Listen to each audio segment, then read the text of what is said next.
Welcome, everybody, to the Detecting History podcast. And I'm so excited today. I can say I'm here with Chris Phillips and Paul Gould. And you might know these two fellas because they were the team that found the amazing Anglo-Saxon gold ring. And is it a raven's head or a rook's head as well? We recently, obviously, went up to the PAS launch on Tuesday, and they did give us some more information. And they've actually confirmed now, after, believe it or not, a zoological archaeologist, which is a first for me, has confirmed it's actually a raptor or an eagle rather than a raven. Wow, even more impressive. Wow. From my initial thought and the looks of it being Saxon raven, they've now confirmed that it is an eagle's head. Amazing, amazing. So folks that listen to the podcast, I'm sure you've seen footage in the last week because there was a big event at the British Museum with the Portable Antiquities Scheme of the finds over the last year. And Chris and Paul's finds were front and centre there as part of that event. But really nice to meet you both. We haven't met before. I wanted to start off with asking you both about how you got into metal detecting and when you got into metal detecting. So Chris, how about we start with you first? Okay. Well, I have been detecting now for nearly 25 years. So it's a long time ago.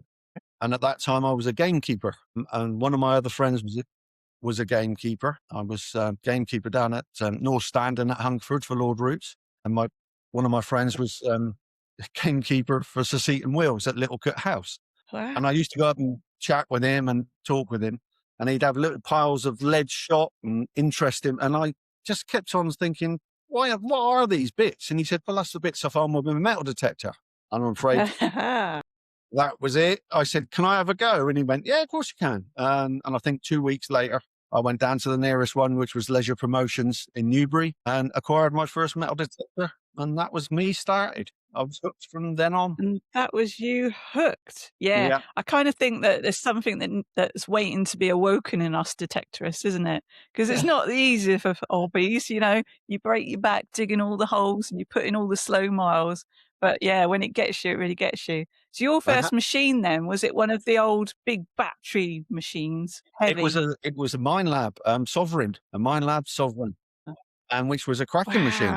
And they are still one of the best beach machines going. For all the development, they are still used by a lot of people. And it was a couple of £100 and a deal from Mick, like I said, down from Newbury. It was really cool. Lovely. Yeah, shout out to LP Detecting. I've been emailing you. I want to get you on the podcast, but I've had nothing back yet. I'm quite local, actually. I'm in Basingstoke, so I'm sort of just down the road as well. So I might have to go knock on the door one day. So, Paul, tell us about your journey as well, because it's slightly shorter in length, isn't it? Well, yes, it is. My wife and I moved to the UK about a year and a half ago. He's British, and she wanted to come after we retired. She wanted to come back to England, so I said, "Let's do it." I did some dabbling with metal detecting in the States. It's just a different game over there. You don't find near the history that you find here. I think the oldest thing I found was an early 1900s silver dime, which I was chuffed about. I was excited. We moved to. I had to sell my detector and all that. Had a little Garrett. It was very cheap. We moved to to England, and I told my wife that I wanted a detector for Christmas because I knew that there was more to detect here than in the States. She did. I helped her decide what I wanted and bought a Mine Lab Vanquish 540. And nice. Yeah, so that's where I started, and I didn't have any permissions or anything. So I went to the back garden, and we had a tiny back garden at the time, and I found a few bits, nothing exciting at all. And I said, well, I guess I need to go on some of these sponsored digs so that I can actually get out and do it. And that's kind of where I started. And it wasn't long after that the exciting things happened. Yeah, good choice of first machine as well. A lot of folks start with that machine and find some really good stuff, and it goes to show you don't have to spend thousands on a machine to get a good detector that will find you some good stuff. Yeah. So did you two meet at one of the club digs? Did you meet at the ninth Region Metal Detecting Club? We did. We met on the dig before, which was my first dig. That was, we call it Hag Hill. We were lucky enough to find a hoard there again with the ninth region. There was a small Henry VIII and Wow. silver penny hoard, which has now been Yeah. gone through all the process and disclaimed. And I met Paul and actually just chatted with him because one of the reasons that I go on to digs, I just like to try different areas and I like to chat. And people, because I've been YouTubing for 16 years, people generally recognize me by my voice across the field. And I always like to talk about metal detecting and meet people. And they always really gracious and say they enjoy my videos, which is great. Yeah. I've been checking out your videos myself for a wee while, and you have found some spectacular things. And yeah, I'm the same. I'm quite introverted and shy really until you get to know me, and then I won't stop talking. And it's really nice. I always feel very comfortable when I go out on group digs. I feel more open and everybody's on my level. We're all there for the same reason and everyone's always so friendly. So Yeah. it's an excellent hobby to get into if anyone's listening. You really should go along to one of the groups. Yeah. Which group do you go? So I go to Hailing Detect and Midweek Searchers, Weekend Okay. Wanderers, and the Soil Searchers as well. Yeah. So they're the main ones that I'm really lucky that where I live, my cottage is actually in the middle of a village where the farm's like 1,000 acres, and that's my permission. So I'm quite lucky that I can literally when we finish this, because the weather's not too bad actually. I thought it was going to be a howler today. I might just toddle down the lane and go into a field. I'll be Give you, inspired by give you your some inspiration story. to go and find some Saxon. Exactly, right? I've never had any Saxon. I've had Roman, I've had Silver Hamlets, but I've never had any Saxon, so I'm gonna get on it. So which area do you live in? You sort of live down towards Wiltshire way, don't you, or the West Country? Myself, yeah. I live just Salisbury way. So I'm, I've only moved fairly, not very far away from where, when I was working for Lord Roots. I lived in Froxfield. Then I've moved over towards Salisbury. Yeah. So not very far. Always been based in Wiltshire. And I live in Somerset, near Wells, between Wells and Frome. Yeah, lovely. My parents live in North Devon, and I always talk about here in Hampshire where I am, it's so the soil really matters, doesn't it? And here there's Hmm. these massive boulders of flint. So in the summer it's really hard. When it's rock hard, you sort of got no chance in getting anything out of the soil. And then when my mum lives in North Devon, she's just sort of on the south border of Exmoor. She's got that lovely fluffy soil that, she can lift things out with a teaspoon. It really makes a Yeah, difference around the country, doesn't it? And of course it the does. history what's It happened there always over amazes time. me that anything's lasted in Wiltshire soil because there's so many flints. But it does. Yeah, It just goes to show that stuff could get turned around for hundreds of years or thousands of years and still survive. So it's quite good. yeah. You'll find a really cruddy modern 2P in one area, can't really recognise it as a 2P, but you know it is. Then you find like a Roman that's 15 or 2,000 years old, perfect. It's just Yeah. madness. What is it that you both love about the hobby then, apart from obviously getting outside and a bit of fresh air? What is it that you love? Well, I compare it to a gambling addiction, quite honestly. A bit cheaper gambling addiction because you put your money down for the dig or you put your time down to go and walk around, you hear the signal and you get Yeah, that dopamine rush and it sounds good and you dig it. Sometimes you get disappointed and sometimes you get very excited. So for me, it's almost like an addiction. Like whenever I haven't detected for a few days, I start to get a bit antsy and I need to go do this. So, but it is the fresh air. It's meeting chaps like this. It, it it's mm, it's the history of it. When you bring something up, half the fun for me is I've got something in my hand. What is this? And I identify it, and then I read up about it. What is it? What was it used for? What time frame was it in?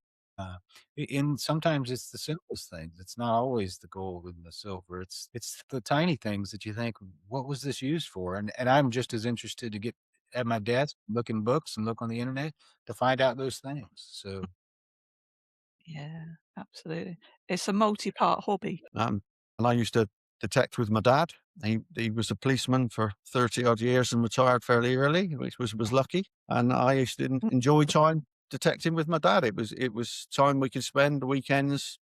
Um, and then why my funny started YouTubing was to save and have those moments that I could look back with dad. And someone Yeah. I was filming a long time before I'd even thought of YouTube, and then one of my friends said, "You should put that online." And I was like, really? Yeah. I said, no one will be interested. And they went, you'll be surprised. And it went from there. So I've got an awful lot of film. We're slightly more naive, which would have been lovely sweeps of the farms we were on and the views and what a great day it was, which I wouldn't post up now because there are some unscrupulous people about. But yeah, and that's it. And again, the history, one of the other bits I've always enjoyed is the research afterwards. I find a bit Mm. and you know, well, I know it's something, but I don't know what it is. And then you go back. My classic is I just cringe when I think about it. I dug up. I was lucky enough to dig up a Limoges mount, and I looked at it and I thought it was a Oh, spoon. So I thought, oh, there's a grotty spoon. Just chucked it in the bag, and it wasn't until I got home and then I rinsed it, and then I saw the blue and the green stripes, and all of a sudden I sort of realised that it wasn't a spoon; it was a head with a body, and I then I did, and find that they're like on casks that we could hold reliquaries that go back thousands of years. I was just absolutely gobsmacked. And that's one of the bits that I really like and really enjoy doing. yeah. It's amazing, isn't it? It's like that Mm. when you go out on a muddy day and you're like trying to work out what it is, and no amount of spray in the thing will clean it up so you can see what it is there and there in the field. And And then you you get gotta get the home, squirty out. empty your finds bag. Gotta get a squirty out. Everyone's gotta have a squirty bottle with them. And then you get home and then you're like knackered and you're like, okay, let's have a look at the scrappy bits. And then you find something amazing, don't you? I've done it before in the past as well. And then I've got a little trunk and all of the things that I think are a thing, but I haven't been able to identify it yet. They're in this trunk. And then when it's a horrible rainy day or I can't go out or whatever, I go and get one item out of the trunk and I'm like, right. And you're right, it is fun trying to It research and is. investigate what it is for sure. I love it. So you mentioned there that you had the big old detector, Chris, in the past. What Hmm. gear are you using now? At the moment, I'm using a Manticore. Brayton's kind of very kindly a few years ago started to sort of back me a little bit, and I managed to get one of those, and I'm finding it very good, very easy to use. The guys at Rayton's, fantastic support, and yeah, it's a machine I've crossed over from XP. I've got a dodgy back, and the XP was just so light, as they call them, the fairy ones. I used those for a long time, but the Manti with a 9-inch coil is not, if not lighter than an XP. So, and the 9-inch coil is Really? lighter than, yeah. So I enjoy that. Interesting. So I've got an XP ORX Hmm. and it broke recently. Regton sorted me out, got me a new Yeah. coil. So big shout Yeah. out to Seven Marcus and Aaron down there. Yeah. And I got a secondhand Knox 800 just as Okay. like a machine to keep me going. Yeah. Good machine, but you notice that weight difference for sure. I'm like you, I've got a Yeah. bit of a dodgy back, so I need a lighter Yeah. machine. Yeah, I'm hearing great things about the Manticore. Ellie, who Miss Detectorist, who was our last interview on the podcast, she's also gone to the Manticore and she's been finding so much amazing stuff. Yeah. So yeah, there you go. I'm gonna It is. check it out one day, aren't I? It's like all machines. You need to learn it, and to learn a Mm, machine, I don't think you can learn a machine any less than 12 months. If mm, people try a machine for 3 weeks and say it's rubbish, then they're just not giving it a chance. You see it, exactly. people say that they've got machines and it's no good and they don't get on with it and it's up for sale, and you just think, well, you've hadn't had time to even get used to what the sounds are. And I did it with the dials as well. I struggled for a little bit, couldn't stop digging iron. And then I put in a program and Mm, someone else said, just do this. And it was just a switching. And all of a sudden, bang, the machine is just phenomenal. And a bit like the Manticore. you were locked in. I'm not a Yeah, great one for tweaking my own machine. And to be honest, I borrowed Gordon Heritage's settings, which work very well for yeah, Wiltshire soil. And to be honest, I haven't looked back. I found cut quarters, I found skeets. And if you're finding those, then you're not missing much. And I'm quite happy with the exactly setup. right. Finding those And of tiny course, things. gold eagle heads. Yeah, just those little things. Paul, have you upgraded or are you still with your Mine Lab? No, I've upgraded. I'm currently using the XP Deus 2, which I love. Chris actually loaned me his Deus 2 for a period of Yeah. time. I probably had it 3 or 4 months. And I had planned on buying a Manticore, but I just fell in love with the Deus 2. I really enjoy Mm, the machine. I can hear it really well. So yeah, that's where I've landed right now. I'm with the Deus 2, and I love it. I use a 9-inch coil for that. And yeah, it's great. nice. So you probably, Paul, have got the MI correct pinpointer, I'm guessing, because you've got the I do not. XP. I do not. Oh, what have you got then for your pinpointer? I use the You got Garrett the carrot. Garrett Carrot? Those are brilliant machines. I Yeah, think the yeah. MI6 is a great a pinpointer. Or if you connect it to and you can hear through. But I like to be able to do both. So I like to be able to have my Mm, detector on ready if I need it, but also use the pinpointer. So having that option wasn't a big deal to me. And I had the Garrett Carrot from when I had the 540, so I kept with it, and there you I go love that. then. Makes sense, makes sense. Mm. Excellent. And do tell me, what do you both have for, your shovel or your spade? Spade, but it's been slightly modified because I Has it? went through about 6 or 7 pairs of wellies and I was getting fed up with it. So I actually took it to a mate who's welded a stainless steel angle on the top, and then we cut the blades Go on. down and everything. But it's a bit like Trigger's broom. It's had about 6 new handles, 2 new shafts. The blades that actually fallen apart twice, and I've welded it back together. So it's almost original, but not quite. Amazing, a one of a kind. I love it. But it's definitely one of the, and it's a very lucky spade. So I'm very reluctant to let it die. So it'll go on the wall when I finally stop using it. You need to insure it. Absolutely. And Paul, what about yourself? I have a Blackadder, just the carbon steel. Yeah. Yeah, it works great. Absolutely great. Yeah.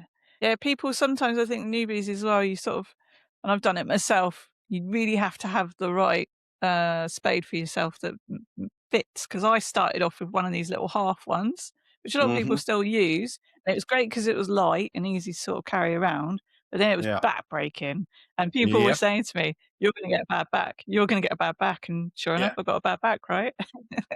Right. Okay. So we're going to move on to finds now. This is probably the most exciting section always for us on the podcast. I mean, Paul, you spoke a bit about what you've done before back in the States and what you'd found. And then Chris, I was going through some of your back catalogue before we got to the big find, and taking a look and seeing all the things that you'd found. And you'd found that lovely Irish hammered. I'd never seen one Hmm. of those before with a sort of triangular pattern on it. Yeah. And The then, yeah, triangle. you'd found a few other bits and pieces. The cut Anglo-Saxon coin as well, the cut half.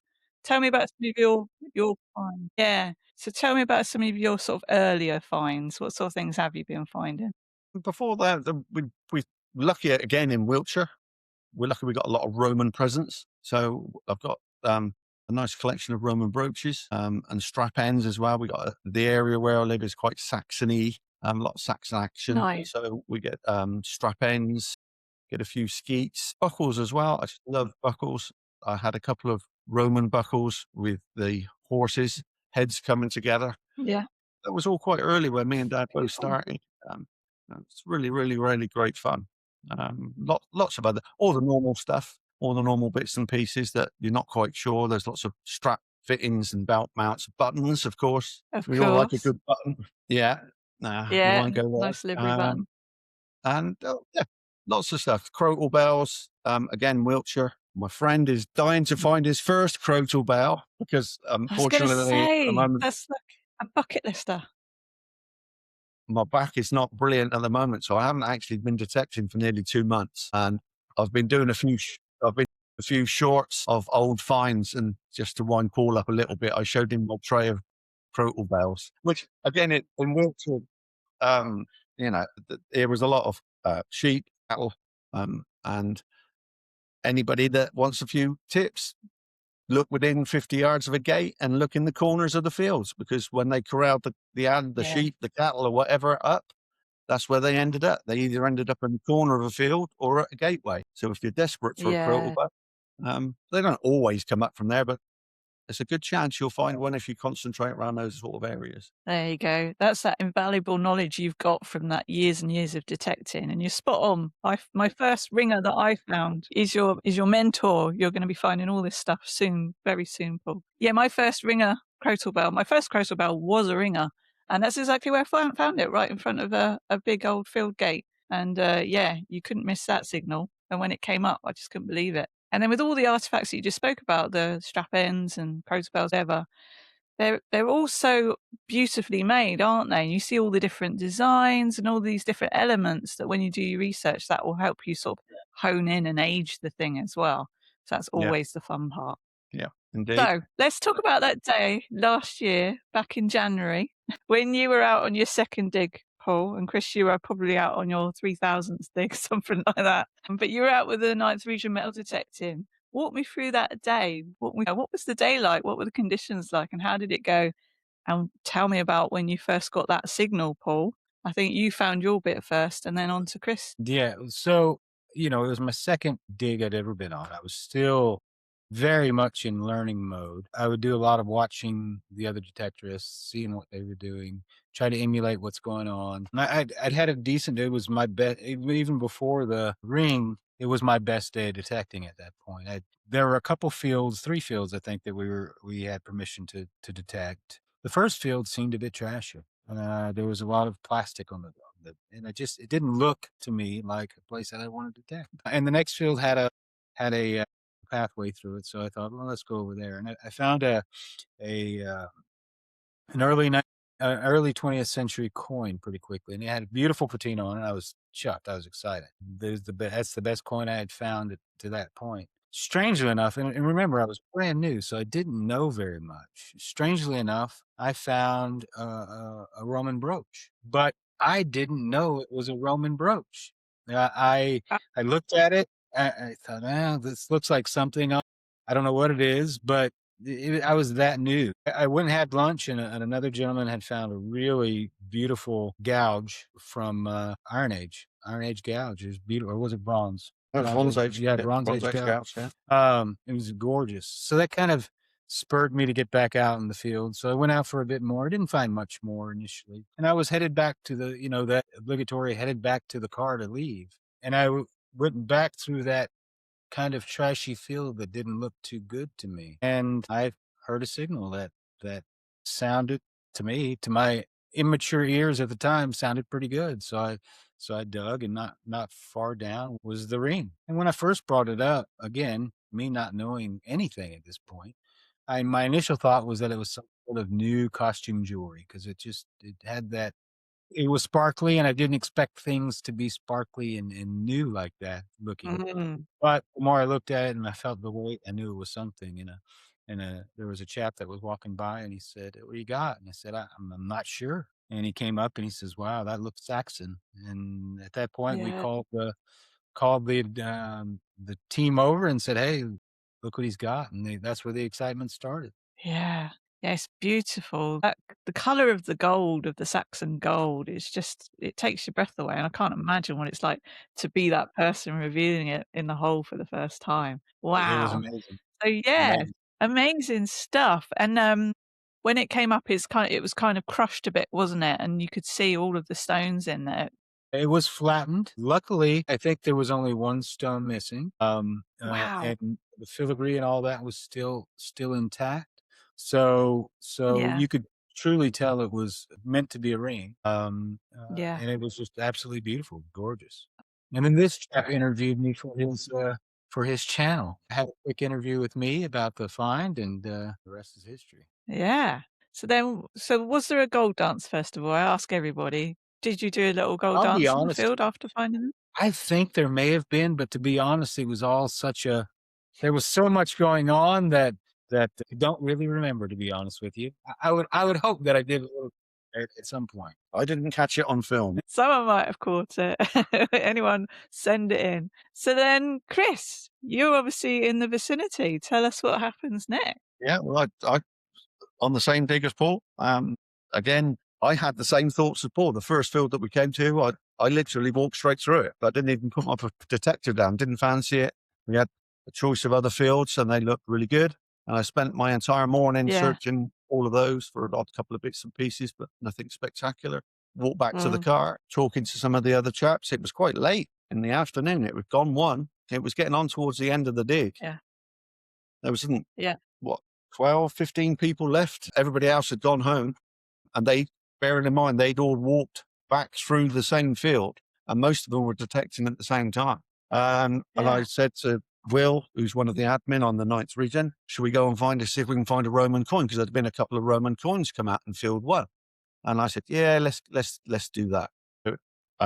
In the morning, I'd struggled with coil check, 18-inch coil. So I was a bit down. So unfortunately, I changed it over to a 15-inch for the Manticore. I'd had enough of the 18. It was just too heavy, but there you go. And we all went slightly right. I went slightly left. We heard the shout of Paul, and I dug my spade in, walked down, I don't know, 20, 30 meters to meet Paul and filmed his. And I literally then walked back to my spade, and I was just shaking my head thinking, what a lucky chap. Absolutely fantastic. And I literally took a step, and there was a lovely signal about 60 there, as clear, you're going to dig it all day. It's not even an iffy signal. And it was just the turn of the spade, and this thing just rolled out onto the surface. And I was that just looks like trash. I'm not really sure what that is. Then I picked it up, and it was the side with the eye missing. And I still, at that time, I was like, I can't quite work out what this is. And then it rolled over into my hand to the right orientation with the garnet in the eye. And then it just dawned on me what I'd found. And I was like, wow. And at that point, Wow. I think Steve was down the other side of he just walked back to his truck after dealing with Paul's bit. And then I started shouting to him, come up here, Steve, you're not going to believe this. And then Dan and Mike come down, the other admins, and the rest was on film. Yeah, I got slightly emotional when I was filming it. It is a find of a lifetime. And the lads did brilliantly. They did everything by the book. They stopped it. We weren't even allowed to do any more digging. Paul's find was a treasure find. And of course, as soon as I dug up the second item, which was obviously related, the filigree work and the gold and the garnets, and they automatically called it a hoard. And then they said, that's it. Diggers stopped. Diggers closed down. Sorry, chaps, you can go in the other fields, but this field's out of bounds. And then they notified the owners and then the FLO. And I think that afternoon, Sophie, Sophie Hawkes, which is our Wiltshire FLO, she was on site. And later on that afternoon, we waited there and we spent many hours waiting, just looking at the finds, and everybody was just scratching their heads. And then when Sophie got there, she was slightly taken aback, shall we say. And then I bet the rest will hopefully, is quite well known now that there is going to be a dig. And we're looking forward to that, and see if there's some more bits and pieces to be found. Everything for a change. As far as detecting's done, and we've done everything the right way. And we were discussing it earlier. We were chatting to the director of the Wiltshire Museum at the British Museum when we were up there. And he has categorically said that it is going to be their centerpiece for their new museum that opens in 2030. So they said, whatever happens, we will find the funds and it will not leave Wiltshire. So that, again, is fantastic. It's going to be there for everybody else to enjoy, which is just phenomenal. We shall see what happens later on this year. Yeah, so exciting. Just hearing Yes. you recount, both of you, I've got goosebumps when you were telling me about it. I've got goosebumps. And we were talking before we started recording about the emotion you felt when you found it. And yeah, I think any would be the same. And I'll be putting up pictures as we're talking of the items so people can see it on YouTube. And anyone just listening, please do go check out all of the various different people posting about your great finds at the moment. It is truly beautiful. Quite a lot of people got on the bandwagon, and I think one of the biggest one is I think it's called I Am Ancient. Borrowed a snippet of me and posted, and I think it's just under 6 million views now. So it's phenomenal. Wow. Some of them are not quite as accurate as others. There's been pictures of Paul was saying Christopher Phillips found these fantastic. So some of them are quite funny. Most of them are positive. So it's quite funny. People send us stuff saying, have you seen this? And we can't have a laugh about it. Oh, there you go. There you go. That's why we like to do things properly on the Detecting History podcast. And what's really good to hear as well, we always talk, or I always talk, and my guests always talk about the importance of doing things properly. And from what you've just recounted there, that's absolutely what happened on the day. And it's so important, right? Just do everything properly and everything will run smoothly. That's what you got to do. We always talk about the positives of the hobby. So that's dead exciting that there's going to be a big dig as well. It's obviously an area of significance, understanding that object as well and what it was for. So that's going to be a really exciting time. And I can't wait to see what happens, and when you report back what happens in that dig, it's going to be very exciting. And then, as part of the treasure process and everything else, how's that all going? And tell us about the event you went to up at the British Museum. Well, the treasure process, as I'm sure you know, and any detectorist knows, is slightly, should I politely put it, tedious, slightly slow. They Yes, they that's they for did sure. fast track some of the work on it. We were invited up to go and look at it after they'd done the initial clean, which was fantastic because somehow or other I restrained myself from getting the squirty out and squirting it, and as much as everybody wanted to, I didn't. So it ended up at the You British Museum, did like so Paul's well. did, covered in mud, and we hadn't really seen either of the items. So we then subsequently went up to there, and they showed us some bits and pieces and everything else. That Mhm. went really well. Yeah, yeah. And since then we've had an invitation from the director of the British Museum to attend the Portable Antiques 2025 annual report, and they highlighted our hoard and two other hoards to display for the press and everybody else to come and look at. We were introduced to lots of dignitaries. I can't remember the Baroness's name. Can you remember off the I top? can't. Baroness, I think it's Baroness Tovey, who's the Minister of Museums. She was there and she was very interested, and we chatted to her for some time. All the other lads that were involved, they were invited out. The landowners were there, but I'm afraid at this stage their names are being kept out for obvious reasons. Um, Later on, we obviously they will have their chance to reveal, but without them, again, we wouldn't have been finding these things because they gave us permission. So And they've you been amazing throughout the process. and you know who you are, but I think it's best that their names are just not mentioned at the moment because there are still some people out there that would try and do the wrong thing, as it were. The unscrupulous. Yes, Yeah. absolutely. I saw as well as part of your videos, Chris, that the amazing metal artist Nick Berry has done you a replica, hasn't he? I don't know if he's done a replica for both of you or not, He but Yeah. certainly has. for you, Chris. I was looking Yeah. at that. It's amazing. Nick commented on my YouTube, and then he said his first sort of finishing comment was, "Well, if you ever fancy getting a replica made, he would fancy having a go at it." He's an amazing chap. He is not a jeweler. He is a hobbyist jeweler. He does this to switch off. So he does this Right. totally for his own. He enjoys reverse engineering how stuff was made, and then he tries to make it Yeah. himself. Quite incredible. Paul's ring. He wanted to do Paul's ring as well, so we've got them with us. We could. I don't know if we could show them to you. If you're interested, Yeah, if for you want sure. to. We would love Paul's to ring see. was remade, and he Beautiful. remade it as it would have been. Yeah. So he's made it not squished and with the full garnet. It is truly amazing. And then he's made the head, and he's made that. And he actually, the British Museum were very good because at the time that we asked if we could come up and Paul could, Nick could measure and photograph these bits and pieces. And they basically said, well, we don't own them. So if you want to come up and look at them, you're most welcome. And so we Oh, took Nick, wonderful. and he actually come up and measured everything and weighed everything, and these are exact copies, basically. And that's very clever chap. Yeah. Amazing. Big shout out to Nick Berry. Super. Yeah, and he tries to he researches in how some of these things were done, and he tries to emulate how it was done at the time. So he does use Mm. some equipment, things like that, but he tries his best to be able to do it like they did, and he really enjoys it and does just a tremendous job. Yeah. He really does. He told us that to get the bead filigree work, it took him nearly 2 weeks to work out how they did it. And he ended up cutting a groove in the back of a stainless steel knife, and he had the Right. silver string, and then he started rolling it over, which then squished the silver up, and then he just moved it down literally the fraction, and then rolled the next one, which formed the beads on the beadwork. Yeah. He said he rang me up, said it's driving me mad. He said, I'm going to work out how they did it.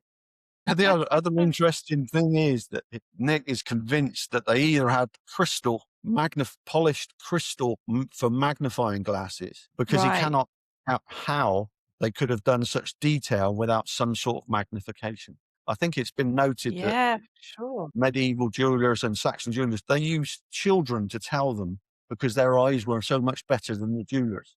So they'd have a child sat next to Yeah. them telling them what they could see and what they were doing. It's good. Wow. That's Without amazing. going off into a tangent, Nick, I did on one of my other tubes, I did happen to find a little statue of Mm. Epicurus some years ago now. I think it's 20. Nick's made me a copy of that as well. And it's absolutely superb. So thanks, Nick. That is brilliant. Yeah, well done, Nick. It's beautiful.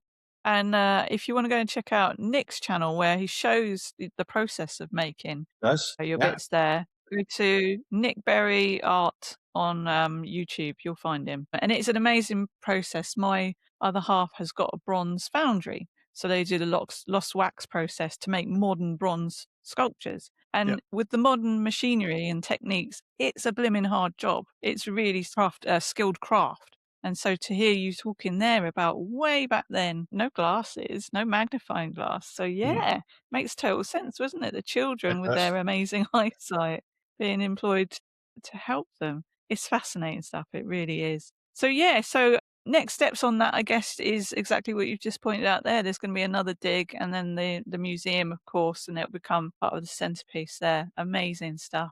Brilliant. Can you believe it still when you look at that? Can you believe it still that it happened? Not really.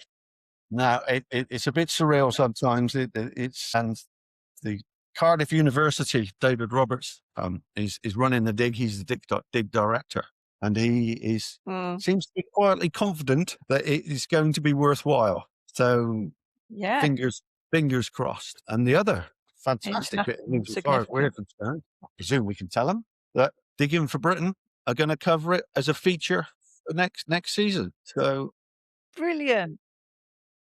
that's really, really interesting. And we may be doing an interview with them regarding the finds beforehand again.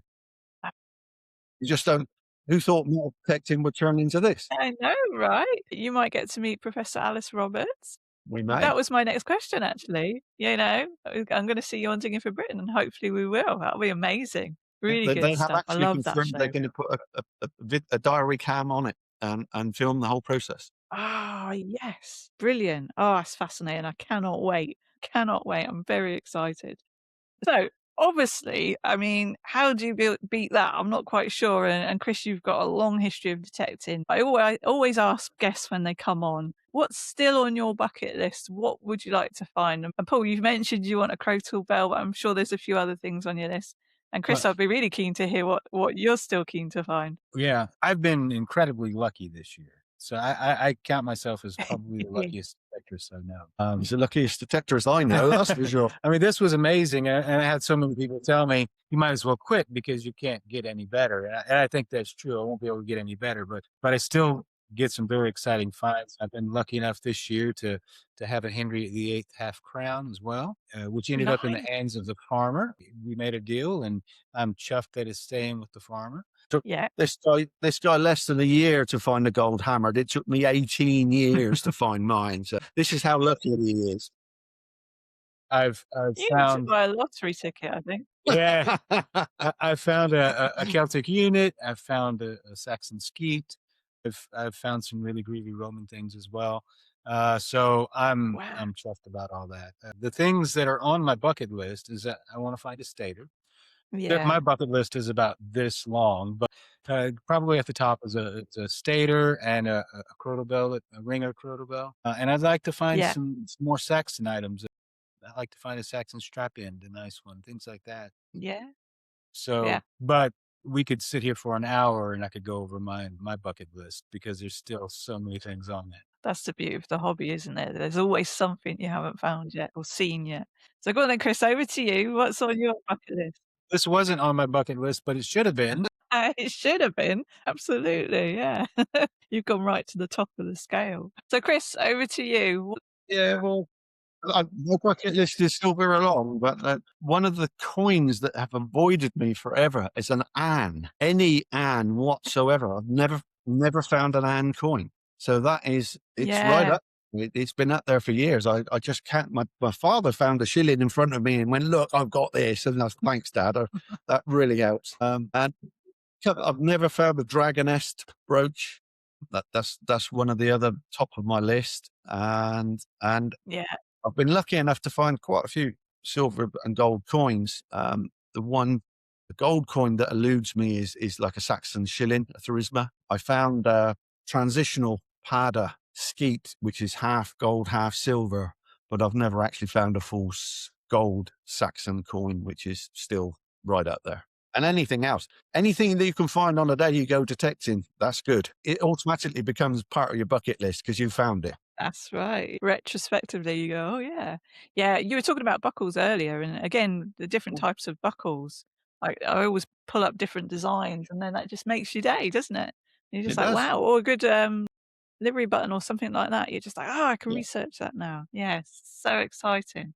But it's good to hear that even after all these years of detecting, you've still got, like, a nice big bucket list. So Good. we're all just excited to get those filled up for sure. So, just a little bit for tips for beginners, really. We always like to sort of give out some tips. So I was wondering if both of you have got a tip for a beginner that might wanna start detecting. What would you like to share? What have you found worked well for you? I'll give my advice to beginners as a beginner still. Don't give up. It's a very easy hobby to get frustrated with, especially when you don't know your Mm. machine. Like anything else, it takes some learning, and learning your machine's the big thing. I there was a chap online just the other day on the detecting group that I'm on, and he's frustrated because he's finding only iron, and it's frustrating him. I went on and said, you got to keep up the practice.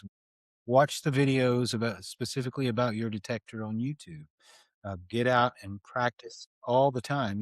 Do as much swinging back and forth as you can, and dig a lot of the signals. Dig all the signals initially, because Mm. you're going to learn over time. And I'm finally now, after this year and a bit of detecting, I'm finally now able to say, that's probably deep iron, and that's probably a piece of foil. So, and I don't spend my time digging that deep iron and digging that foil, or as much of it, that I have more time to find the better things. So it's about practice, practice, practice, practice, and just repetitiveness. And then you're going to find that amazing find that keeps you going to the next time. That is sound advice. You're totally right about your machine. Both of you have said it. You do have to just really get to know it. And that was something that tripped me up again when I was using the Knox. I was walking around listening, but I was listening as if I was using my XPRX. I'd kind of forgotten I was using a different machine. I was like, no, no, no. And I just did resort to digging everything. And then that's the way you learn, isn't it? By digging all the signals. That's the only And I'll way. tell you that I firmly believe it's not just the brand of detector, but this. I was digging with Chris's DS2 for 4 months. And then I got my own DS2, and I had the 9-inch coil rather than the 11-inch coil, but it felt like something completely different. I was using the same program. I was using everything was the same, but it felt different. There was something different about it, and I think you can get 2 identical detectors, and they're just different enough that you still have to learn that the detector that's yours, because there is a difference. Yeah. Yeah. Good point. I guess it's like driving a car, right? All the cars have got their own little weirdities, haven't they? And then you learn how to drive it and you drive it blindfolded. When I was detecting with Dad, we both had D1s, and he always said that his was a Mm. Friday afternoon machine and mine was a Monday morning machine because it they were poles apart. They had exactly the same programs, and I said, "Dad, it's just a user, it's fine. The machines are identical, but it's horses for courses." I've done a couple of talks locally to try and raise money for the local villages and bits and pieces, and people ask me exactly the same thing, and some friends Yeah. have as well. My go-to for beginners are signs. Basically, when you walk into the field, you stop and you look. You look where the gateways are. They tend not to move about a lot because there are a lot of hard work to put them in, and hedges normally get grown up Mm. to gateways. So they tend to, once they're there, they tend to have been there for a very, very long time. And there's another golden rule. Yeah. If you find a gate, within 50 meters of a gate, you'll find a coin, almost guaranteed. So if you do an arc and you're working back, you will find a coin. And the other things like trees, the obvious one, everybody says buried treasure in the trees. But again, they've been there for hundreds of years, especially if you get some big oaks in a line. That's probably a boundary that Yeah. people would have been there.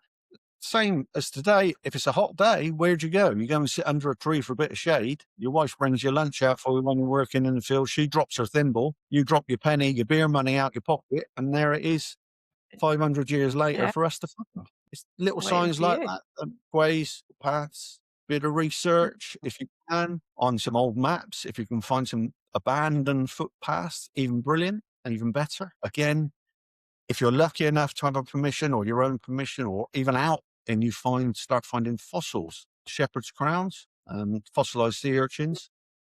And what they did, Yeah. even then in the Celtic time, almost before coinage, bear in mind, they're 60 million years old. So they've been around a while, these fossils. They would gather those and treat them as if they were magical because of the shape. They're not a standard Yeah. flint. They're heart-shaped, they're dome-shaped. There's all sorts. And they thought they were magical items. And if you can find a group of them in a field, it's almost certainly where they would have been put in a pile and worshipped from a Celtic or even later on. So it just tells you that people have been picking these things up. So again, it's a sign that Yeah. something else has been going on there. You know, you can't detect fossils. You know, you can see them. I've got bucketfuls of eyes open fossils and I post them up quite often. And like Paul said, you've got to learn your machine. You've got to give yourself time to learn the machine. And definitely within 6 months, if you think it's a signal, dig it. Simple as that. Yeah. Or even up to 12 months. If you're not sure, never walk away. Always dig a not sure signal. 5 minutes, Yeah. 2 minutes, turn it over, put it in your rubbish bag, take it home. It's rubbish, but then it might not be rubbish, and it could have been the find that you've just went, not bothered with that one. And There and you it go. could be Saxon gold. It could be. Exactly. I always say, like, on my permission when I'm digging, the minute I get to a signal and I'm umming and ahhing because I'm tired, should I dig it or not? I know it's time to call it a day because I don't want to do exactly that, not dig Mhm. something. And then it's a bit like the detectorists, you know, the TV series, and then the camera pans out and you can see where they've been walking underneath. It's actually gold and you've not dug it. So Yeah. I'm always like, no, I must be good. And the learning I take from what both of you have said there is that little bit of patience and just take a minute, you know, when you get to your field or whatever. It's not all about just getting going and roaring off as quickly as possible before anyone else. Yeah, look at the signs, tune into the sounds in your detector, and then you'll be fine. You'll be golden. Brilliant. Thank you very much for that. So, little bit of a fun question now. When you're getting ready to go out on your digs, when you're in your car driving, what type of music do you tend to put on the car to get you going? Or do you just like silence and you're just planning your day in your head? Greatest hits radio for me, I'm afraid. Whatever comes on, Yeah, that's it. Yeah, I'm not particularly bothered. you're rocking. BBC Somerset. That's it. I'm pretty boring when it comes to that. So you're just ready to start the day and you'll just take whatever comes at you. I love that. Exactly. And really important question, and this gets the most traction. Everyone loves this question. Favorite digging snacks when you're out on a dig? What do you take with you? So when you have a little bit of a half-time break, what's your favorite snacks? Crisps, I'm afraid. Not always in one piece, but I've been in a bag for a morning. So crisps, I do like crisps. I'm probably a biscuit chap. I like a little coffee with a biscuit or two, well, maybe three. Yeah, but again, when you're out, The biscuit dust. do take water with you because you're walking, you're listening, Oh, and you're working hard. So you can get hydrated quite easily. When I first started, I used to come home. Sometimes I yeah. have a headache, and my wife used to say to Yes. me, "Take any water with you?" And I would go, "Well, no, well, it's just something else to carry." And then I'd realise that what actually happened, I'd got dehydrated because I've been out for 5 hours without a drink. You know, so it's always good to have That's a bottle of it. water. It is, yeah. And you can always, if you're on your own permission, I always take a backpack with me. And Yeah, if it's my own permission, I'll just put my backpack on the side and then I can go off and then go back to it. So yeah, yeah. very important. Hydrate people for sure. And Paul, I'm really interested. Now you're here in the UK, we've obviously got awesome chocolate, awesome biscuits. What's your favourite biscuit then? That's probably the simple custard cream. Nice choice. Yeah, I'm a Traditional. custard cream guy. Yeah, yeah. Yeah, they are the best with a nice cup of tea, a bit of dunking Mhm. action. It's lovely.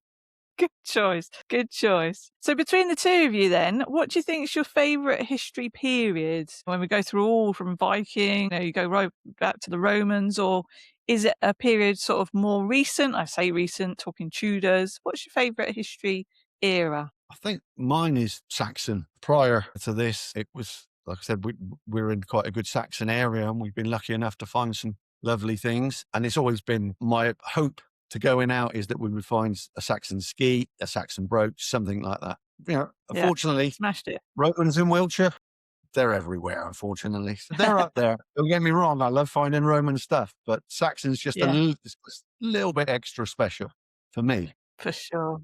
I'd have with that. That early medieval, that Saxon period.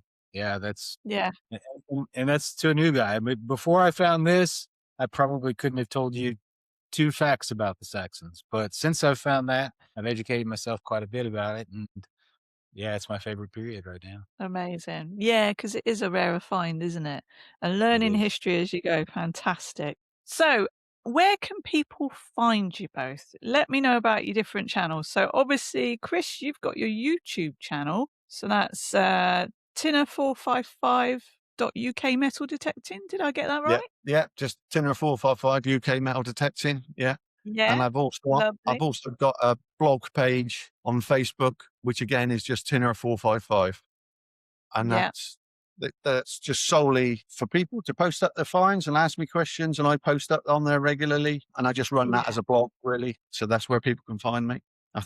think my email's there somewhere along the line. I'm at the bottom of one of those anyway. Yeah, super informative. And I love it when people are talking about their finds and helping each other identify stuff as well. Good. And what about yourself, Paul? Well, I recently, probably 3, 4 months ago, started a TikTok, and that's Nice. American Detector, the letter N, Britain. Right.